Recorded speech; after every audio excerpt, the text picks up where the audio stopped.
نزول کے اعتبار سے یہ سورت الحجر کے بعد نازل ہوئی۔ یہ سورت اللہ سبحانہ وتعالیٰ کی حمد کے ساتھ شروع ہوتی ہے۔ اس کا ایک اور نام الحجہ بھی ہے۔ اس سورت کا نام الانعام اس لیے رکھا گیا کیونکہ اس میں مویشیوں کا ذکر ہوا ہے، اور اس لیے بھی کہ اس کے زیادہ تر احکام مشرکین کی ان جہالتوں کو واضح کرتے ہیں جو جہالتیں وہ اپنے بتوں کا تقرب حاصل کرنے کے لیے کیا کرتے تھے۔ تو ان جہالتوں کو، ان رسموں کو، ان طریقوں کو اس سورت میں بیان کیا گیا ہے۔ اور اس سورت کا نام الحجت اس لیے ہے کیونکہ اس سورت میں اللہ سبحانہ وتعالیٰ کی وحدانیت اور توحید کے بہت سے دلائل ہیں، اور مشرکین پر حجت کو بہت زیادہ قائم کیا گیا ہے۔ اس صورت میں انعام کا لفظ 6 بار آیا ہے۔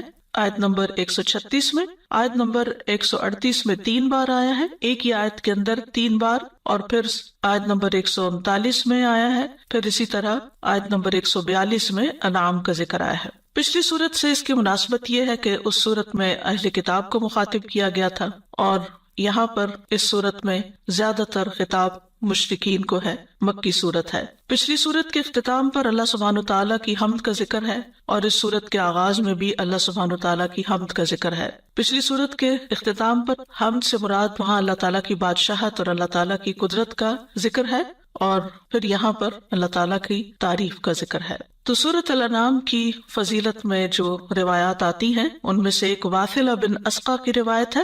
وہ کہتے ہیں کہ نبی صلی اللہ علیہ وسلم نے فرمایا، مجھے تورات کی جگہ السبع الطوال دیا گیا ہے، یعنی 7 طویل صورتیں جن کا آغاز سورۃ البقرہ سے ہوتا ہے، اور زبور کی جگہ المئین، مئین کا مطلب ہے جو 100 آیات اور اس سے لگ بھگ آیتوں پر مشتمل ہے، اور انجیل کی جگہ المثانی دی گئی، اور مفصل صورتوں کے ساتھ مجھے فضیلت دی گئی ہے جو قرآن مجید کے آخر میں آتی ہے۔ حضرت عائشہ رضی اللہ تعالی عنہا سے روایت ہے کہ رسول اللہ صلی اللہ علیہ وسلم نے فرمایا، جس نے قرآن کی پہلی 7 صورتیں سیکھ لیں وہ عالم ہے۔ یعنی الحمدللہ جو لوگ شروع سے سورۃ الفاتحہ سے لے کر پھر البقرہ، آل عمران اور ان صورتوں کو اچھی طرح پڑھ رہے ہیں، سمجھ رہے ہیں، ان کا ترجمہ یاد کر رہے ہیں، اور خاص طور پر جو لوگ باقاعدہ کورس کی شکل میں اس کو کر کے اسائنمنٹس بھی کرتے ہیں، تو یہ ان کے لیے ایک خوشخبری کی بات ہے، کیونکہ ان صورتوں کے پڑھنے سے اور ان کے احکام کو یاد کرنے سے انسان کے دین میں پختگی آتی ہے۔ تو ہماری کوشش یہی ہونی چاہیے کہ ہم قرآن مجید کا مطالعہ صرف کلاس کے لیکچر کے سننے کی حد تک نہ کریں، بلکہ اس کے بعد گھر جا کر اس کو دوبارہ بھی پڑھیں، اس کے ترجمے کو یاد کریں، اس کے معانی کو سمجھیں، اور جہاں پر اشکال ہو اس کو دوبارہ پوچھیں بھی، تاکہ زیادہ سے زیادہ اچھے طریقے سے قرآن مجید پر غور و فکر اور تدبر کیا جا سکے، اور اس کا مقصد بھی یہ ہے کہ انسان اس پر عمل کر سکے۔ قرآن مجید میں 5 صورتیں الحمدللہ کے ساتھ شروع ہوتی ہیں، سورۃ الفاتحہ، سورۃ الانعام، سورۃ الکہف، سورۃ سبا اور فاطر۔ تو آئیے ہم شروع کرتے ہیں اللہ کے نام سے۔ ارشاد باری تعالیٰ ہے، سب تعریف اللہ کے لیے ہے جس نے آسمانوں اور زمین کو پیدا کیا، اور اسی نے اندھیروں اور روشنی کو بنایا۔ پھر وہ لوگ جنہوں نے کفر کیا وہ اپنے رب کے ساتھ دوسروں کو برابر قرار دیتے ہیں۔ سورت کا آغاز الحمدللہ سے ہو رہا ہے۔ الحمدللہ، سب تعریف اللہ کے لیے۔ اس میں سب سے پہلے ال آتا ہے، اور مفسرین کہتے ہیں کہ یہاں ال استغراق کے لیے ہے۔ استغراق کا مطلب یہ ہے کہ ہر اعتبار سے تمام قسم کی حمد اللہ عز و جل کے لیے ثابت ہے۔ جیسے کوئی چیز غرق ہو جاتی ہے نا تو پورے اطراف سے ڈھانپ لی جاتی ہے، اور اللہ کے اس فرمان للہ میں لام یا تو اختصاص کے معنوں میں ہے، یعنی اللہ ہی کے لیے خاص ہے، یا استحقاق کے لیے ہے، یعنی حمد کا حقدار اللہ ہی ہے صرف۔ اور ان دونوں معنوں میں کوئی تضاد نہیں ہے، یعنی ہم یہ بھی کہہ سکتے ہیں کہ ساری تعریفیں اللہ ہی کے لیے خاص ہے اور اللہ ہی ان کا حقدار ہے، یعنی اللہ سبحانہ تعالیٰ کے علاوہ باقی جو مخلوق ہے اس کی اگر کوئی تعریف کی جاتی ہے تو وہ جزوی وقتی، لیکن اس کے اندر وہ معنی شامل نہیں ہوتا جو اللہ تعالیٰ کی حمد کے لیے ہوتا ہے۔ بندوں کے لیے یا مخلوق کے لیے جب تعریف کا لفظ استعمال ہوتا ہے تو حمد کا نہیں ہوتا، وہ مدح کا ہوتا ہے۔ تو حمد اور مدح میں بھی فرق ہے۔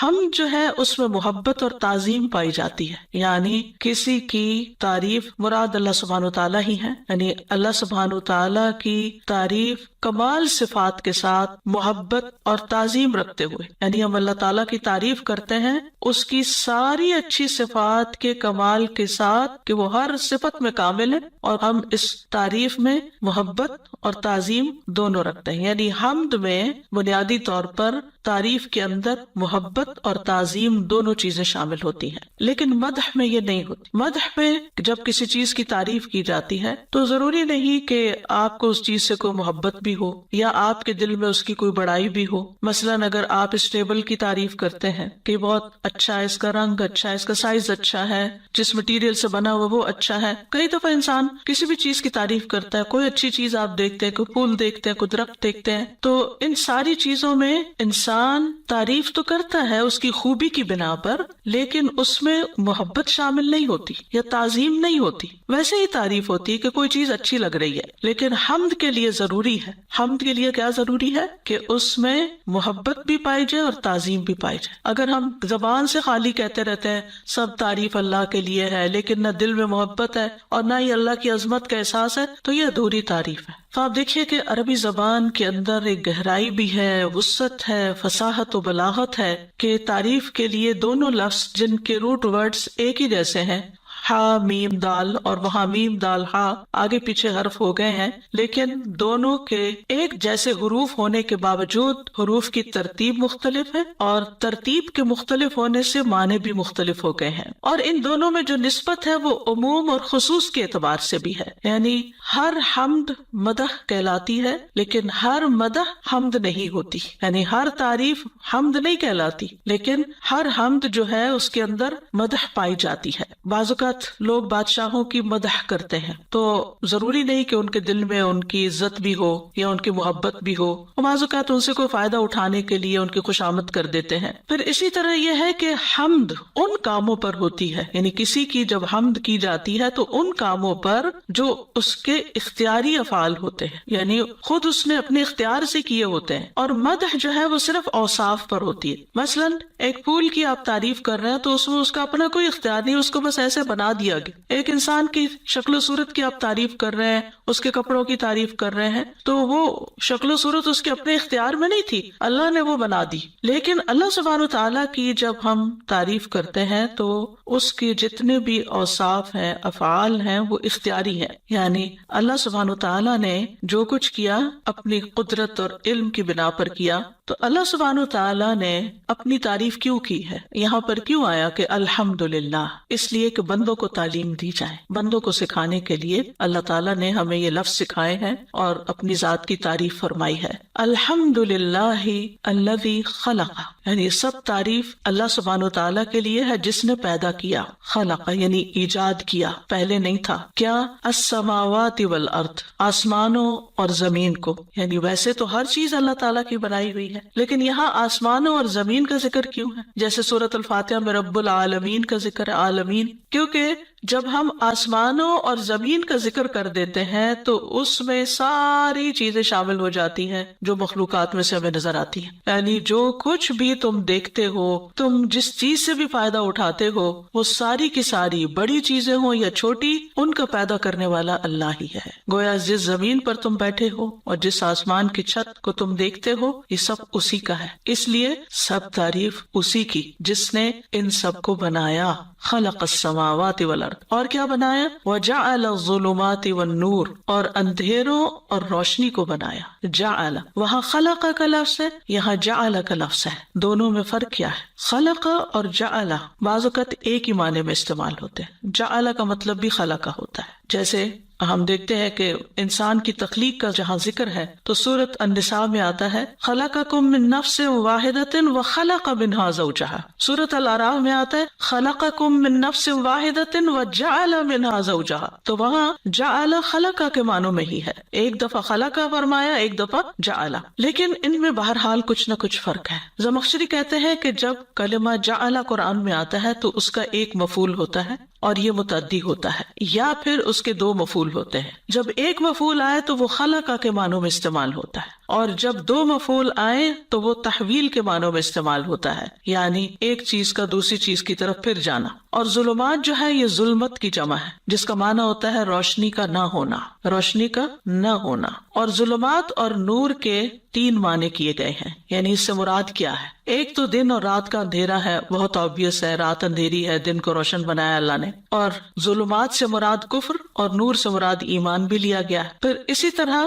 قتادہ کہتے ہیں کہ اللہ نے نور سے پہلے اندھیروں کا ذکر کیا ہے، کیونکہ اللہ نے اندھیروں کو نور سے پہلے پیدا کیا، اور ظلمات زیادہ ہیں اور نور ایک ہے. اس کو مفرد بیان کیا گیا کیونکہ اندھیرے زیادہ اور عام ہوتے ہیں اور نور ایک ہی ہوتا ہے. جتنے بھی اندھیرے ہوں ان کو ایک نور مٹانے کے لیے کافی ہوتا ہے. تو اللہ سبحانہ وتعالیٰ نے جو اندھیرے اور نور پیدا کیے تو اس سے مراد کیا ہے؟ رسول اللہ صلی اللہ علیہ وسلم نے فرمایا بے شک اللہ عز و جل نے اپنی مخلوق کو اندھیرے میں پیدا کیا، پھر اسی دن ان پر نور ڈالا. جس پر وہ نور پڑ گیا وہ ہدایت پا گیا، اور جس پر وہ نور نہ پڑا وہ گمراہ ہو گیا. عمرو بن عاص کہتے ہیں اسی وجہ سے میں کہتا ہوں کہ اللہ عز و جل کے علم کے مطابق قلم خشک ہو چکے ہیں، یعنی جو بندوں کی اس نے تقدیر بنائی، اور یہ اس کی حکمت ہے کہ اس نے کس کو نور سے نوازا اور کس کو نہیں. پھر اسی طرح بعض اور لوگوں نے بھی نور اور ظلمات کے معنی بیان کیے ہیں. وہ کہتے ہیں ظلمات سے مراد جسم ہے اور نور سے مراد روح ہے.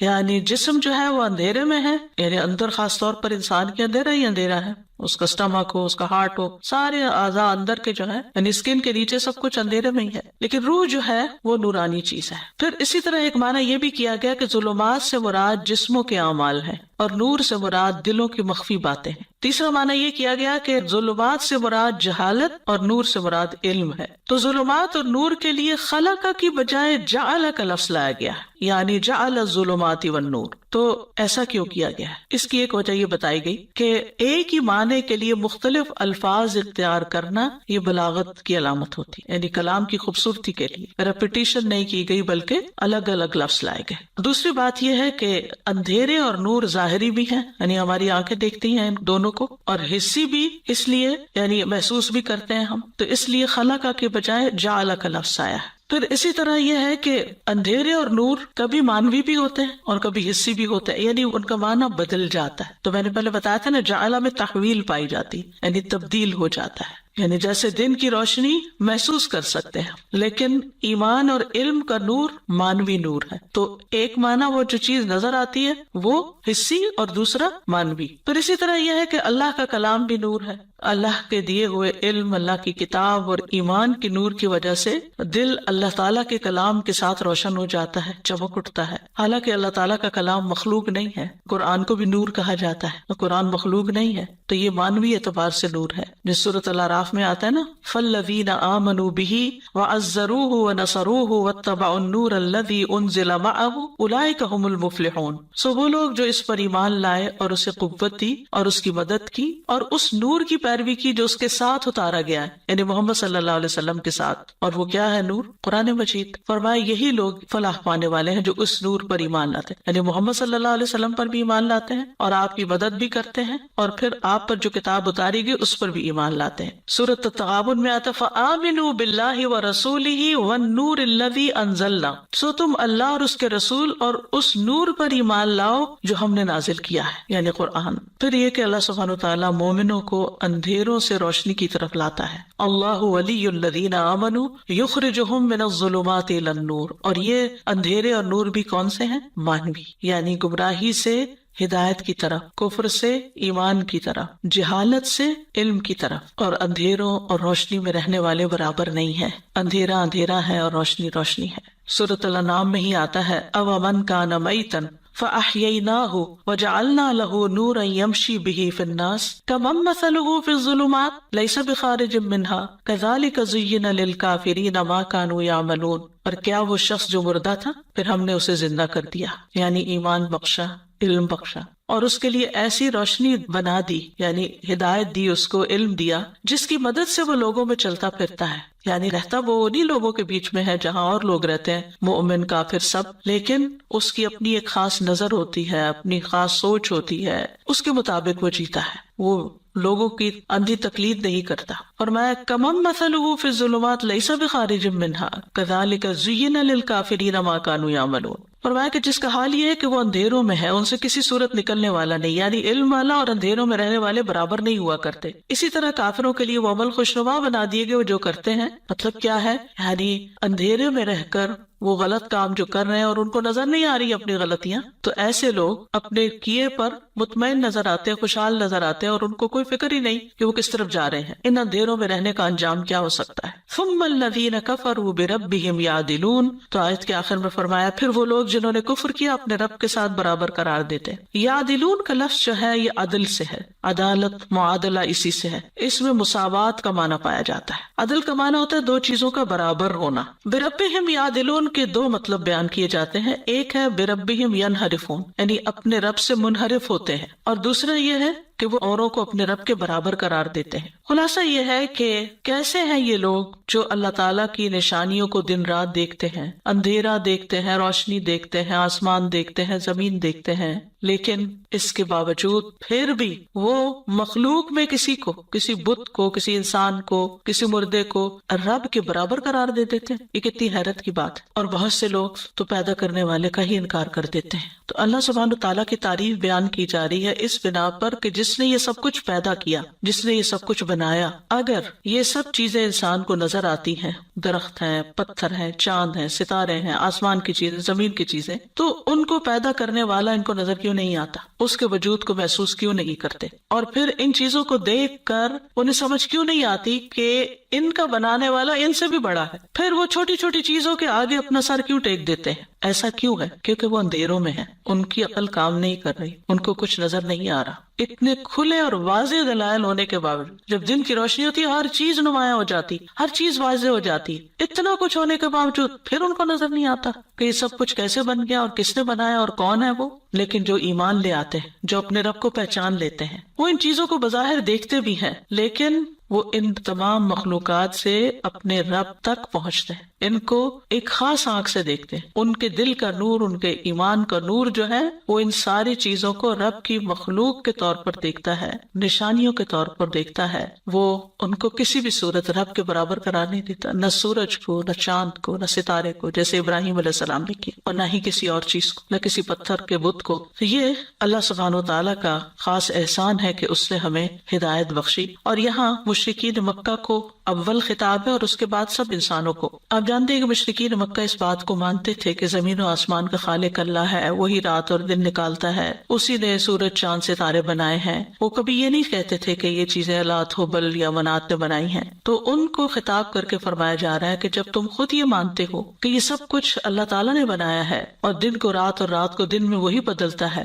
تو پھر تم کسی اور کے آگے جا کے سجدہ کیوں کرتے ہو؟ ان کے آگے نظر نیاز کیوں چڑھاتے ہو؟ اپنی قربانیاں وہاں جا کے کیوں کرتے ہو؟ ان سے کیوں دعائیں مانگتے ہو؟ ان کے سامنے اپنی حاجتیں کیوں پیش کرتے؟ جب سب کچھ کرنے والا وہ ہے تو پھر تمہاری عبادت کا مستحق بھی وہی ہے۔ تو جو شخص اللہ کو خالق مانتا ہے اسے چاہیے کہ پھر وہ اللہ کی حمد و ثنا بھی کرے، اللہ کی تعریف بھی کرے، اللہ کی عبادت بھی کرے۔ حمد میں پہلا درجہ یہ ہوتا ہے کہ انسان خالق کی کوئی بھی نشانی جب دیکھے، اپنے رب کی کوئی بھی نشانی دیکھے تو اس کا دل رب کی عظمت سے بھر جائے۔ اب دیکھیے کہ ایک وہ نشانیاں ہیں جو ہم اپنی نیکڈ آئی سے دیکھتے رہتے ہیں، سورج نکلتا ہے، روز نکلتا ہے، وہ ہمارے لیے پھر نشانی بھی نہیں رہتی۔ کبھی کبھی چاند دیکھتے ہیں، فل مون دیکھتے ہیں، تھوڑا سا اٹریکٹ ہوتے ہیں، اگلے دن وہ چھوٹا ہو جاتا ہے، پھر کم ہو جاتا ہے، پھر غائب ہو جاتا ہے، پھر توجہ ہی ہٹ جاتی ہے۔ لیکن اس وقت جتنے علمی انکشافات ہو چکے ہیں اور سائنس جس طرح ترقی کر رہی ہے اور جو کچھ آسمانوں میں وہ دیکھ رہے ہیں، وہ کہتے ہیں کہ صرف ہماری کہکشاں صرف ایک ہی ہے، اور اس جیسی ملینز آف ملینز کہکشاں ہیں جن کا احاطہ بھی نہیں کیا جا سکتا۔ صرف ہماری کہکشاں کے ستارے اگر گننے لگے تو ہماری گنتی ختم ہو جائے، لیکن ستارے ختم نہ ہو، یعنی ہمارا رب اتنا بڑا خالق ہے۔ پھر اسی طرح وہ کہتے ہیں کہ ہماری کہکشاں میں ہی صرف ہماری جو ملکی وے گیلیکسی ہے اس کے اندر زمین جیسے سیارے کم از کم 6 ارب کی تعداد میں ہیں، صرف اس ملکی وے میں، اور یہ ان ملینز آف ملینز کے اندر سے ایک ملکی وے، اور اس ایک ملکی وے کے اندر ہماری زمین جیسے سیارے، اور ہماری زمین جیسے مراد کیا ہے؟ ایسا سیارہ جس کا نظام شمسی جیسا نظام ہو، جیسے ہمارا سولر سسٹم ہے، اس نظام میں چند اور سیارے ہوں جو اپنے اپنے مدار میں اس نظام کے سورج کے گرد گردش کرتے ہوں. ہماری زمین جیسے سیارے کا سورج سے تقریباً اتنا ہی فاصلہ ہو جتنا ہماری زمین کا، اور سیارے کا قطر بھی یعنی اس کا سائز بھی ہماری زمین کے قریب ہو، اور اس سیارے میں چٹانیں بھی اور میدان بھی ہوں. یعنی جیسی ہماری زمین ہے اپنی ساخت کے اعتبار سے، ضروری نہیں کہ وہاں لائق ہو، ساخت کے اعتبار سے، سائز میں اور اس کے جو میک ہے اس میں، اور پھر سولر سسٹم کے اندر،